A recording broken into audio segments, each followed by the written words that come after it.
Welcome to Sinister Stories, where the shadows move, the rules matter, and what you don't see is sometimes the scariest part. If you love a good scare, stick around, because once you hear these stories, you'll never sleep the same way again. Subscribe, if you dare. Let me be straight with you. Working nights at a liquor store sounded like the perfect gig. No judgment, easy money, plus fewer people to deal with. I figured, who even buys liquor at midnight? Apparently every weirdo within a 10-mile radius. I needed the cash. I wasn't gonna lie. My last job involved me, a frying station, and a manager named Carl who had the personality of a wet sock. Miller's Liquor seemed like a step up. Open late, close at 1 a.m., and I'd get a nice paycheck for mostly scrolling on my phone. Or so I thought. Yo, you Jake? I turned and there stood Mr. Miller, the owner. The man looked like a thrift store Gandalf, white hair frizzing out from under a worn baseball cap that read, "Liquor? I barely know her." Real dad joke energy. His flannel shirt had more stains than fabric and his tired eyes screamed, "I've seen things." That's me, the legend himself. I shot him finger guns. Mr. Miller didn't smile. Right. Register's there. Sweep, if you feel like it. Lock up at 1 a.m. sharp, and don't drink the merchandise. Sure thing, boss man. Hey, is there an employee discount? Asking for a thirsty friend. Still no smile. Tough crowd. The first customer of the night? Guy in a neon tracksuit with no shoes? Yeah. Shoeless Joe Exotic walked in like he owned the place. Yo, I greeted. The Olympics in town or what? Ha, you funny, bro, he said, slapping a six-pack of Natty Light on the counter. Midnight brewski, baby. You got ID? The guy patted his neon pockets. No ID. Bro, you know I'm good for it. Man, come on. Do I look like I want to be in prison? We stopped selling at midnight anyway. Tracksuit man leaned in close. His breath? Like regret and onions. Right. Midnight. Forgot about that. He grabbed the six-pack, turned to leave, and walked face first into the glass door. I lost it. Bro, the door's not a hologram. Testing it, he mumbled, rubbing his nose before slinking off into the night. The bell chimed again. I was not ready. In walked a full-on pirate. Yep. Black coat, hat, and an eye patch, like this man committed to the bit. You got rum? He growled. I blinked. Dude, you serious right now? Look, Jack Sparrow, liquor sales ended at midnight. Unless you got a time machine, no rum for you. He stared at me for a second. Always no rum? He muttered, before turning on his heel and marching out. I almost fell over laughing. Just as I was about to clock out mentally, a woman walked in. Normal clothes. Normal everything. Finally. Hey. She smiled. Hey, you're the first sane person I've seen all night. Rough crowd tonight. Yeah, something like that, she replied, grabbing a bottle of water. When I handed her the receipt, I glanced at the glass door behind her and froze. No reflection. No freaking reflection. I blinked. Must be the lack of sleep. Have a good night, I said, forcing a smile. You too. See you tomorrow. Wait, what? But she was already gone. I locked the door, lights off, shift over. Easy money. Piece of cake. But when I turned to leave, I glanced back. The open sign flickered, and in the glass, my reflection didn't move. I didn't sleep when I got home. How could I? My reflection not moving. Nah, had to be the burnout. Midnight shifts and too much caffeine will do that to you. Right? Right? By sunrise, I had convinced myself it was nothing. Optical illusion. Sleep deprivation. Maybe I was spending too much time watching late-night ghost hunting YouTube channels. It's all staged anyway. But when I clocked in the next night, Mr. Miller was waiting. And he wasn't laughing. Jake. His voice sounded like a shovel scraping concrete. What's up, boss man? Here to tell me you're secretly a vampire? Because that'd actually explain a lot. He didn't smile, In fact, he handed me a yellowed envelope, sealed with red wax. Who even does that anymore? Read this. Now, then burn it. Oh, mysterious. Does it contain the secrets of the universe, or maybe a coupon for free tequila? Read, burn, no exceptions. All right, dang. No need to get all dramatic. I peeled open the wax seal, expecting some outdated employee handbook. Instead, a single sheet of paper with 8 handwritten rules in all caps. Miller's Liquor, night shift rules. Lock the door at midnight, even if they beg, especially if they beg. If the phone rings after 12:10 a.m., don't answer. Let it ring. If it stops after 3 rings, leave the building immediately. Do not clean the bourbon shelf. Not after midnight. If you find bottles there that weren't before, ignore them. The bathroom mirror may reflect things that aren't there. Don't look too long. If a customer buys exactly $6.66 worth of merchandise, refund them.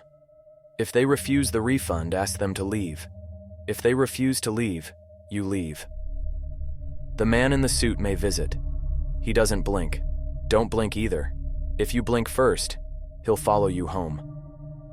The cooler door should remain closed after 12:33 a.m. If it opens, don't close it. Don't look inside. If you see yourself again, run. I stared at the list for a good minute. Yo, is this some kind of joke? Like hazing the new guy? Because if so, 10 out of 10. Real spooky. Mr. Miller's eyes didn't waver. This isn't a joke. Burn it. But I'm supposed to remember all this? What if I forget Rule 7? Is there a pop quiz? Burn it. With a dramatic sigh, I flicked my lighter under the paper. It caught fast, too fast, and disintegrated in seconds. The ashes smelled faintly like whiskey. What's in that ink? Bourbon? Pay attention tonight, Jake. It started with the phone. 3 sharp rings, then silence. I stared at it. Rule 2. Let it ring. It stopped after 3 rings. Cool. No big deal. But when I glanced at the bourbon shelf, it had 3 new bottles. Old labels. Dusty, like they'd been there for decades. Rule 3. Ignore them. Okay. This is fine. Just a coincidence. I got this. The door jingled. Locked, though. Had been since midnight. But there he was. A man in a black suit standing inside by the counter. No footsteps. No sound. He just appeared. The worst part? He didn't blink. I stared at him. He stared at me.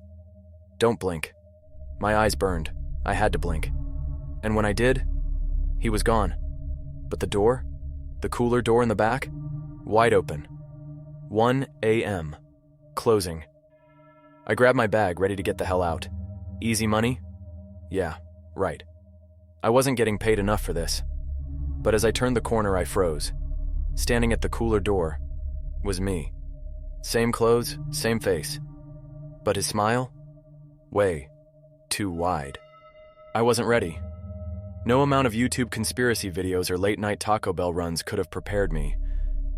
Same hoodie, same ripped jeans. But the smile? That wasn't mine. Way too wide, stretching like someone told him smile for the mugshot. I froze. My brain ran through all the logical explanations. None of them made sense. Yo, I croaked. Real intelligent opener. The other me tilted his head, smile stretching even wider. He didn't blink. Not once. Nope. Not today. Goodbye. I bolted for the front door, except the closed sign flickered. The lock wouldn't budge. Cool. This is fine. I was talking to myself now because that made sense when you're being haunted by your own doppelganger. When I turned back, the cooler door, wide open, and he was gone. 12:45 a.m., the real customers arrive. I tried to convince myself I imagined it. Stress, sleep deprivation. Maybe Miller's special cleaning supplies had fumes. I started pacing. That's when I heard it. Ding. The doorbell. The door that was locked. Standing there? A woman in a white dress, barefoot, dripping wet like she just crawled out of a well. Her hair hung in clumps over her face. Nah, we are not doing the ring right now. She didn't move, didn't speak, just stood there. I pointed at the clock. We're closed. Go home, Sadako. Ding, ding, ding. She kept pressing the doorbell. Over and over. Her finger didn't stop. Her head twitched. I grabbed my phone to call Miller. Dead battery. Of course. When I looked back, she was inside. 12:55 a.m., 5 minutes to freedom. I backed up so fast I nearly tripped over the register stool. Hey, listen, I'm just the guy who works here. Not even full-time. You want Miller? But she didn't move toward me. She walked past me, headed straight for the bourbon shelf. You know, the one Miller specifically told me not to touch? Yeah, that one. She reached out. Her hand? Missing fingers. Her skin? Pale like wet paper. I don't know why I said it, but... Yo, you gonna pay for that? She stopped, turned her head all the way around, like full exorcist mode, then kept walking, straight into the cooler. Door slammed shut behind her. Gone. 12:59 a.m., 1 minute left. Okay, 1 minute. You can do this, Jake, I whispered to myself. Easy money. Get that paycheck. Then therapy. I reached for my keys. My hand was shaking, but I had this. 1 minute. That's when I heard the phone ring. No one calls after midnight. No one. Ring. Don't answer it. My gut screamed. I didn't even remember plugging it back in. Ring. It stopped after the third ring. Relief washed over me, until I heard something worse. Knock, knock, knock, from the cooler. 1 a.m. Closing time.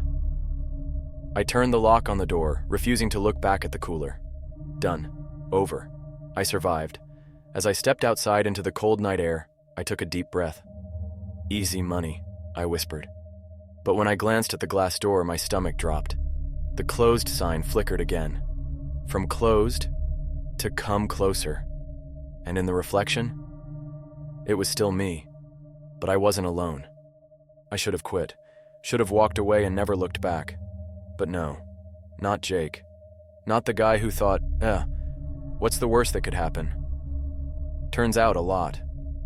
I stared at the flickering "Come Closer" sign on the door. My reflection smiled at me, a wide, unnatural grin I knew my face wasn't capable of. And just when I thought it couldn't get worse, the door unlocked itself. Click. Oh, cool. No big deal, I muttered, backing away. Doors unlock themselves all the time. Super normal. But then I heard it. The cooler door creaking open again. Nope. The store should have been closed. I should have been home, eating instant ramen and binge-watching garbage TV. Instead, I was back inside, staring at a fully stocked bourbon shelf. Bottles I knew weren't there an hour ago. And the cooler? Wide open. The air coming from it wasn't cold. It was warm, humid, like a summer night. And from inside, I heard footsteps. My footsteps. I turned back toward the front of the store. The woman in white was standing there again, still dripping wet, still silent. Except this time, she was holding a bottle of bourbon. The same bottle I saw on the shelf. You, planning on paying for that? I said, voice cracking like a teenager at a talent show. She didn't move, didn't blink. Slowly, she placed the bottle on the counter. The register lit up on its own. $6.66. I stared at the screen. No.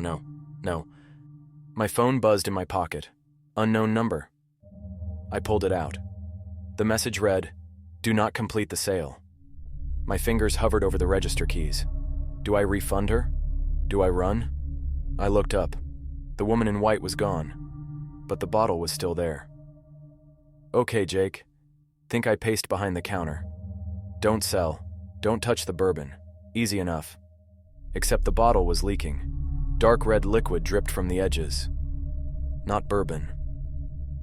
I grabbed paper towels, because apparently I was still pretending like this was a normal mess to clean up and wipe the counter. When I looked back down, the bottle was empty. No liquid, no label, just a reflection in the glass countertop. Not mine. Heron knock. Knock. Knock. From the inside of the cooler, I backed away slowly, knocking over a display of cheap vodka. Bottles clattered to the floor. I didn't even flinch. My focus was locked on the cooler. Another knock, louder. "Hey, I don't get paid enough for this," I yelled at the air because who else was I going to yell at? The cooler door creaked open just a sliver, and there I was again. But this version of me had no eyes. I did the only logical thing. I ran for the front door. My key slid into the lock. Come on, come on. Behind me I heard footsteps, bare feet slapping against the tile floor. I twisted the key. The door wouldn't budge. The open sign glowed brighter, flickering faster. Come closer, come closer, come closer. I turned back, heart pounding. Both of them were standing there. The woman in white, the eyeless version of me. Smiling. 1:30 a.m. The shift ends. The store lights cut out. Total darkness. When they flickered back on, everything was normal. The bourbon shelf? Empty again. The cooler? Closed. No footprints. No wet spots. No $6.66 bottle. I checked the clock. 1:30 a.m. Half an hour past closing. Mr. Miller stood by the front door. He looked at me with tired eyes. "You stayed?" he said. "No one stays past 1. What?" I stammered. "You were supposed to be gone." Mr. Miller shook his head. "I told you. Lock the doors. Leave at 1. If you don't..." He pointed toward the bourbon shelf. "They stay." I turned back toward the shelf. A single bottle sat there. Full. Unopened. The label read, Jake, 1:30 a.m.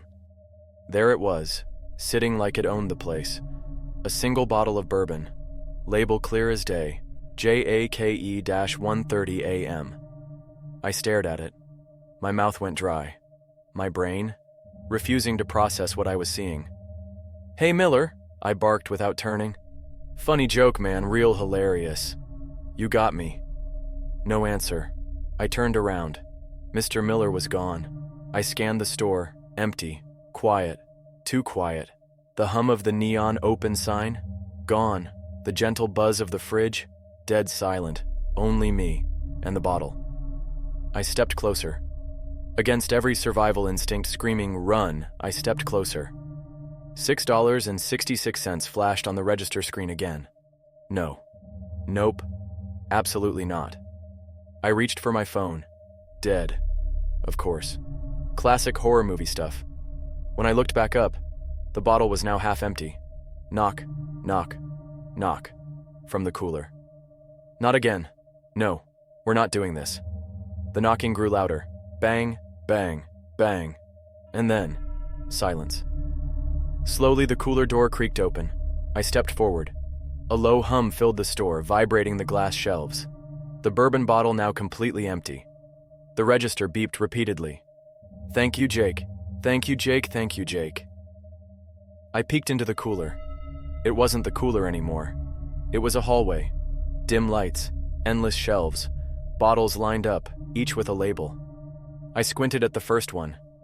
Lisa, 12:45 a.m. Mark, 1:10 a.m. Tom, 1:25 a.m. Row after row. Names I didn't recognize. Times that meant nothing to me, until I reached the last bottle. Jake, 1:30 a.m. But wait, there it was again. Another bottle, same label. Jake, 1:31 a.m. Another.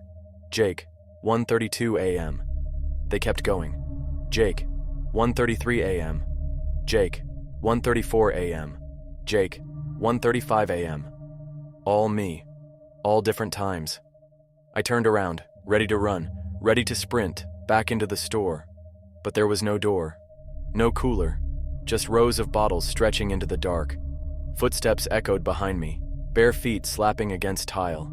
The same sound I heard every night. I turned. It was me. Eyeless. Grinning. holding the latest bottle. Jake, 1:40 a.m. "Shift's over," he whispered in a voice that wasn't mine. The lights flickered. I woke up behind the counter. Everything was normal. The open sign glowed faintly. The bourbon shelf was empty. The cooler door closed. I checked the time. 12 a.m., the start of my shift. My phone buzzed. One new message from an unknown number. "Welcome back." I stepped outside to get some air. The street looked the same, except for the liquor store's name. Jake's Liquor, open till 1:30 a.m., and there in the window sat a single bottle, label reading, Jake 1:30 a.m., forever.